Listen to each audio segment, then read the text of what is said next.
네, 여러분 안녕하십니까? 뉴스 더 개벽입니다. 세계 곳곳에서 발생한 개벽 뉴스를 알려드립니다. 일본에서 100세 이상 인구가 사상 처음으로 10만 명에 육박했습니다. 일본 후생 노동성은 지난 1일 기준으로 100세 이상 고령자가 9만 9,736명에 달한다고 발표했으며 이는 지난해보다 4,644명 늘어난 수치입니다. 이로써 일본의 100세 이상 인구는 55년 연속 증가세를 이어가게 됐습니다. 성별로 보면 여성이 8만 7,784명으로 남성 1만 1,979명보다 7.3배 많았습니다. 인구 10만 명당 100세 이상 고령자는 80.58명으로 집계됐습니다. 현재 일본 최고령자는 나라현 가가와 시케고시로 114세이며 최고령 남성은 시즈오카현의 111세 미즈노 기요타카 씨입니다. 일본의 장수 사회는 주로 건강한 식습관과 낮은 비만율, 활발한 생활 습관에서 비롯된다는 분석이 많습니다. 붉은 고기 섭취가 적고 생선, 채소 위주의 식단을 유지하며 전 국민적인 소금 줄이기, 공중보건 캠페인도 효과를 거뒀습니다. 또한 일본은 노인들이 미국이나 유럽보다 더 많이 걷고 대중교통을 이용하며 매일 3분간 진행되는 라디오 체조 같은 공동체 활동이 지금도 이어지고 있습니다. 100세 이상 인구의 급격한 증가는 비교적 최근의 현상입니다. 1963년 정부 집계 당시 100세 이상은 153명에 불과했지만 1981년 1000명, 1998년에는 1만 명, 2012년에는 5만 명을 넘어섰습니다. 의료기술 발전과 건강관리 의식 향상이 이 같은 장수 현상을 뒷받침했습니다. 그러나 집계 신뢰성에 대한 논란도 있었습니다. 2010년 조사에서는 100세 이상으로 등록된 인구 중 23만 명 이상이 실제 존재하지 않는 것으로 확인됐습니다. 부실한 기록 관리나 가족들이 연금을 계속 수령하기 위해 사망 사실을 은폐했을 가능성이 제기되기도 했습니다. 이번 발표는 경로의 날을 앞두고 이루어졌습니다. 일본 정부는 매년 이날 새로 100세를 맞은 이들에게 총리 명의의 축하 서한과 은배를 전달합니다. 후생 노동성에 따르면 올해 대상자는 5만 2,310명에 달합니다. 일본은 세계에서 평균 기대 수명이 가장 높은 나라 중 하나로 심장질환과 일부 암 사망률이 낮은 특징을 보입니다. 특히 여성의 장수율이 두드러지는데 낮은 비만율과 생활 습관이 주된 배경으로 꼽힙니다. 현대자동차가 자동차 생산 현장에 대규모 휴머노이드 로봇 투입 계획을 공식화하면서 글로벌 완성차 업계의 로봇 전쟁이 본격 점화됐습니다. 이는 단순한 기술 실험이 아니라 생산 전략의 새로운 핵심 축으로 자리 잡고 있습니다. 그동안 자동차 자동화는 용접이나 도장처럼 반복적이고 단순한 공정에 국한돼 왔습니다. 맞춤형 모델 수요가 늘어나면서 유연성 부족이 한계로 지적됐지만 휴머노이드 로봇은 인간과 유사한 동작을 바탕으로 조립, 검수, 물류까지 다양한 작업을 수행할 수 있습니다. 공정 전환도 신속해 제조업 패러다임을 바꿀 게임 체인저로 부상하고 있습니다. 현대차는 10월부터 미국 조지아 메타플랜트에 보스턴 다이내믹스의 아틀라스를 투입해 부품 배열 작업을 맡기고 2026년부터 고위험 공정으로 확대한다는 로드맵을 내놨습니다. 2028년 양산까지 목표를 제시하며 로봇화율 40%와 로봇 한 대당 인력 1.5명 대체 효과를 기대하고 있습니다. 경제적 효과도 주목됩니다. 삼성증권은 로봇 상용화 가격을 10만 달러로 가정할 경우 시간당 비용이 4,700원으로 국내 인건비의 10분의 1 수준에 불과하다고 분석했습니다. 더 나아가 가격이 3만 달러까지 낮아지면 시간당 1,200원까지 줄어 공장 생산성을 60% 높일 수 있다는 전망도 제시됐습니다. 재무 전략 측면에서 현대차는 2027년 보스턴 다이내믹스 기업 공개를 통해 로봇과 데이터 센터 투자 자금을 확보하겠다는 계획을 내놓았습니다. 그룹 차원에서 로보틱스를 차세대 성장축으로 키우겠다는 청사진입니다. 글로벌 경쟁사들도 발빠르게 움직이고 있습니다. BMW는 미국 공장에서 피규어 AI의 로봇을, 메르세데스 벤츠는 앱트로닉의 아폴로를 시범 투입했으며 테슬라 역시 옵티머스 로봇을 파일럿 운용 중입니다. 중국은 국가 차원의 대규모 투자를 통해 상용화 속도를 높이고 있습니다. 하지만 현대차처럼 구체적 일정과 단계별 목표를 제시한 사례는 드뭅니다. 전문가들은 휴머노이드가 인건비 절감뿐 아니라 파업 리스크 완화, 품질 균질화, 생산 안정성 확보라는 장점을 제공한다고 평가합니다. 전기차 전환으로 조립 공정이 단순화된 점도 로봇 투입에 유리한 환경을 마련하고 있습니다. 다만 가격을 $30,000 이하로 낮추고 소프트웨어 안정성 검증과 협력사 체인 정비라는 과제가 남아 있습니다. 생산성, 가격, 안정성, 세 조건을 얼마나 빨리 충족하느냐가 휴머노이드 전환의 승패를 가를 전망입니다. 도널드 트럼프 미국 대통령의 관세 폭탄이 사상 초유의 환급 사태로 번질 위기에 놓였습니다. 연방 하급심에서 위법 판결이 이어지면서 트럼프 행정부가 패소할 경우 각국에 돌려줘야 할 환급금이 최대 $1조, 우리 돈 약 1,390조 원에 달할 것으로 전망됐습니다.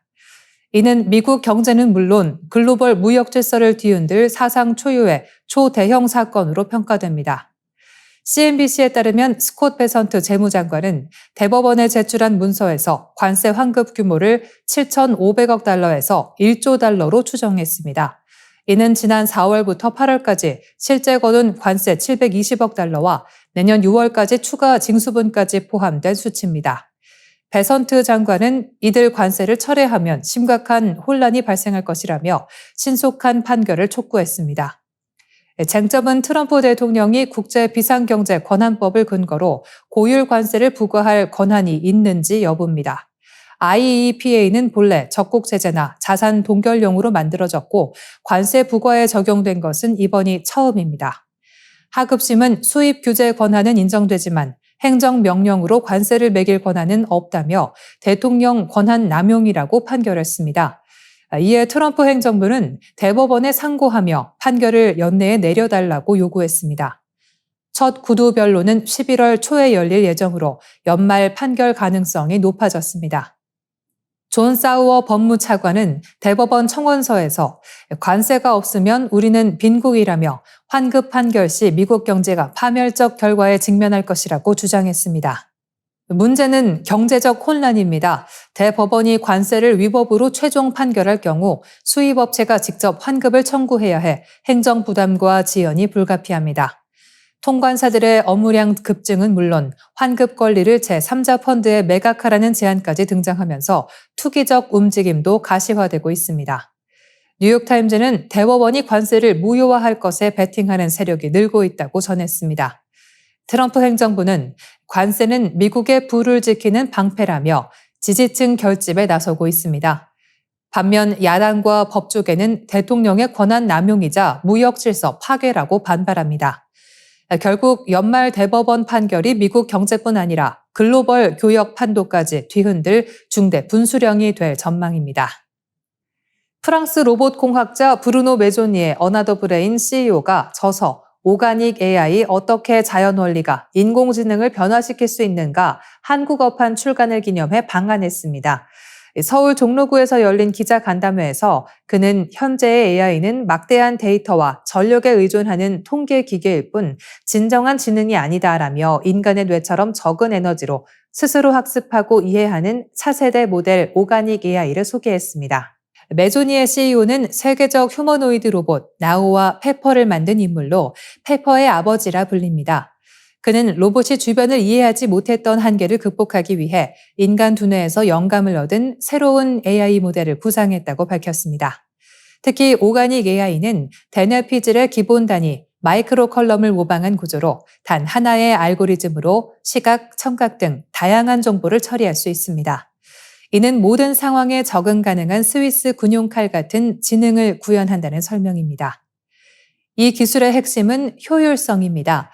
기존 딥러닝, 거대 언어 모델이 수십억 개의 데이터를 학습해야 하는 반면 오가닉 AI는 소량의 데이터로 즉각 학습이 가능하고 전력 소모 역시 밀리와트 단위에 불과합니다.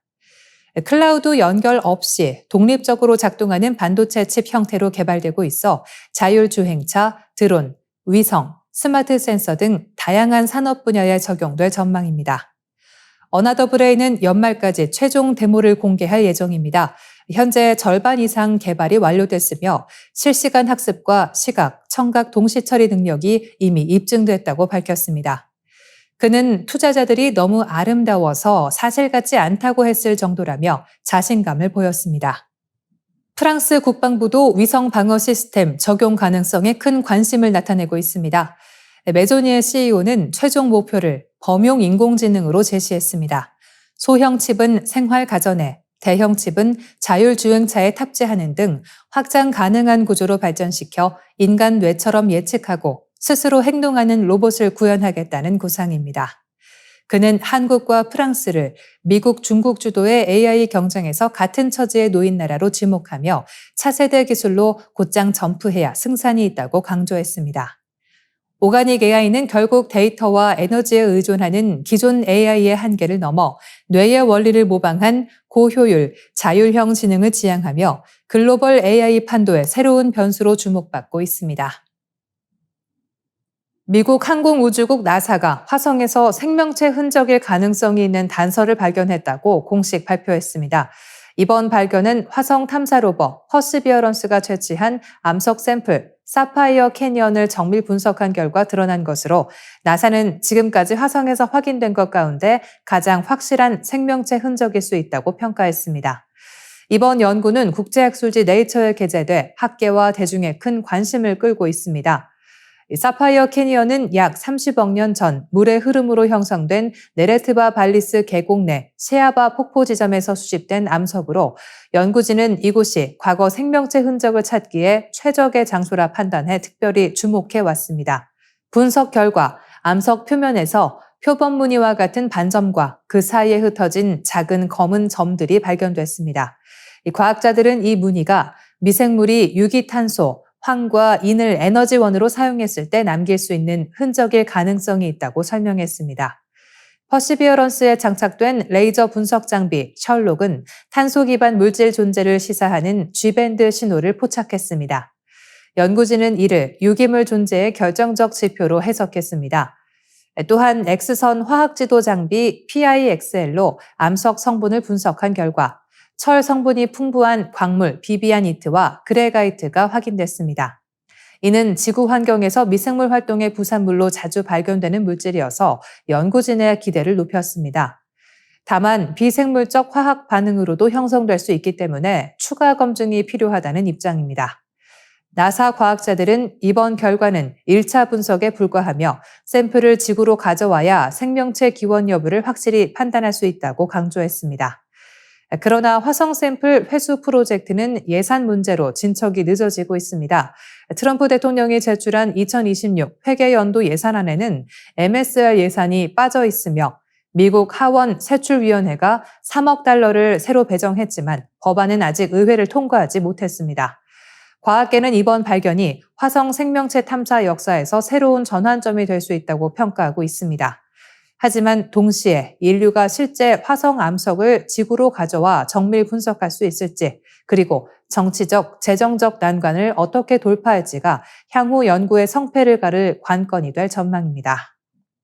1966년 테난먼 관장에서 마오쩌둥이 붉은 마오 주석 어록을 흔드는 홍위병들의 열광적 모습은 문화 대혁명의 상징으로 남아 있습니다. 당시 10억 부가 발행된 이 소책자는 마오 개인 숭배와 대중동원의 상징물이었죠. 반세기가 지난 지금 시진핑 시대의 풍경은 그때와 닮았지만 더 정교하고 체계적입니다. 시 주석의 이름으로 출간된 저서와 연설문 모음집은 이미 120권을 넘었고 전국 서점에는 별도 코너가 마련돼 있습니다. 당원은 매일 학습 강국 앱으로 시진핑 사상을 학습해야 합니다.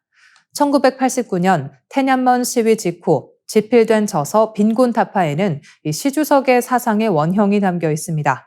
그는 민주화를 법제에 기초해야 한다며 문혁의 대중민주를 혼란과 무질서의 표본으로 규정했습니다. 이는 당이 인민의 요구를 제도화해 이익을 실현한다는 확고한 인식으로 이어졌습니다. 마오쩌둥이 문혁에서 대중을 앞세워 당 관료제를 흔들었다면 시진핑은 오히려 문혁의 혼란을 교훈 삼아 당의 통제력을 극도로 강화했습니다. 당과 지도자의 잘못을 지적하는 이른바 역사 허무주의는 금지됐습니다. 그는 소련 붕괴가 이데올로기 혼란과 당 군대의 이탈 때문이었다고 규정하며 장기 집권의 정당성을 역사 결의를 통해 제도화했습니다. 마오와 시진핑의 인민과는 차이가 크지만 모두 중국이 미국과 서구에 맞서 제3세계 글로벌 사우스를 이끌어야 한다는 인식은 같습니다. 마오가 동풍이 서풍을 이긴다고 했듯 시 주석은 동쪽은 떠오르고 서구는 쇠퇴한다고 말합니다. 지난 9월 3일 테난먼 열병식에서도 그는 푸틴, 김정은 등 26개국 정상과 함께 미국 중심 질서에 도전하는 이미지를 과시했습니다. 최근 중국은 2차 세계대전에 대한 역사 해석도 바꾸고 있습니다. 기존 서방 중심의 승전서사를 벗어나 중국과 소련이 파시즘에 맞서 가장 큰 희생과 기여를 했다는 주장을 강화합니다. 이는 대만 문제로도 이어집니다. 중국은 카이로 선언과 포츠담 선언을 근거로 대만 반환을 강조하며 미국의 샌프란시스코 강화 조약 해석을 무력화하려 합니다. 열병식에서 새로 등장한 구호, 정의는 반드시 승리한다. 이 메시지는 명확합니다. 트럼프 행정부의 압박과 서구의 견제 속에서 중국이 정의의 세력임을 천명한 것입니다. 그러나 세계 여론이 이에 동의할지는 여전히 의문으로 남습니다. 세계 경제가 부채 늪에 빠져들고 있습니다. 유럽의 경제정책연구센터 우고 파니자 부회장은 불황기엔 빚으로 경기를 살리고 호황기엔 빚을 줄여야 한다는 재정 원칙을 오늘날 많은 나라가 거스르고 있다고 경고했습니다. 정치 논리가 경제 상식을 압도하면서 전 세계 곳곳에서 갈등과 위기가 불거지고 있는 것입니다. 국제통화기금에 따르면 선진국의 국내 총생산 대비 부채 비율은 2005년 76%에서 올해 110%를 넘을 전망입니다. 유엔 무역개발회의는 지난해 세계 공공부채가 사상 처음 100조 달러를 돌파했다고 밝혔습니다.